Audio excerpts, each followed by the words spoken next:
Avez-vous déjà vu ce mime-là? Il faut que je vous explique d'où ça vient, parce que c'est une des inscriptions retrouvées sur les douilles du tireur suspecté d'avoir enlevé la vie à l'influenceur ultra-conservateur Charlie Kirk. En ce moment, aux États-Unis, des gens de chaque côté du spectre politique se pointent du doigt en croyant savoir de quel côté se trouve Tyler Robinson, le jeune de 22 ans qui est le principal suspect dans cette affaire. We got him. Sur les douilles, la police dit avoir retrouvé plusieurs inscriptions. Je les décode avec vous. La première, qu'on retrouve sur la balle qui a été tirée, fait référence à ce meme.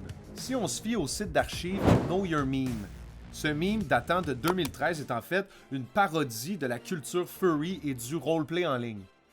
Cette inscription-là a d'abord été vue comme étant homophobe, mais elle fait plutôt référence en fait à une manière de troller, ce qui renforce l'idée que le tireur avait une forte culture Internet. Et cette troisième inscription-là, qui a d'abord été associée à la gauche, fait plutôt référence au jeu en ligne Helldivers 2, où l'expression fasciste est ironiquement utilisée. C'est suivi d'une combinaison de commandes qui sert à activer une très grosse bombe dans le jeu.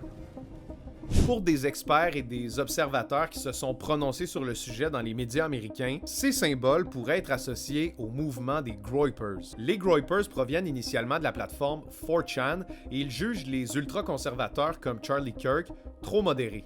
Leur leader idéologique, le suprémaciste blanc Nick Fuentes, a été banni de YouTube en 2020 pour incitation à la haine. Il est connu pour ses opinions antisémites et s'est opposé publiquement au droit de vote des femmes. On sait même que des Groypers ont participé à l'assaut du Capitole le 6 janvier 2021.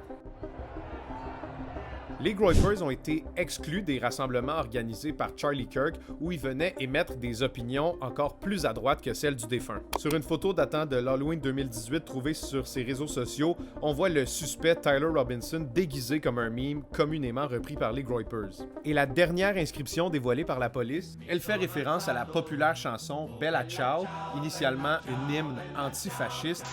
Bella ciao, bella ciao, bella ciao, ciao, ciao. Mais on la retrouve aussi sur une liste de lecture associée aux Groypers sur Spotify. Le suspect Tyler Robinson n'a jamais voté aux élections présidentielles, donc on n'a aucun autre indice sur son alignement idéologique. Et à ce stade-ci, les inscriptions qu'on a décryptées laissent quand même un flou. Pour ajouter à la confusion, les autorités de l'Utah ont récemment révélé que Robinson serait dans une relation romantique avec son coloc, une personne trans. À la lumière de tout ça, dites-moi en commentaire où vous pensez que le suspect se trouve sur le spectre politique. Salut!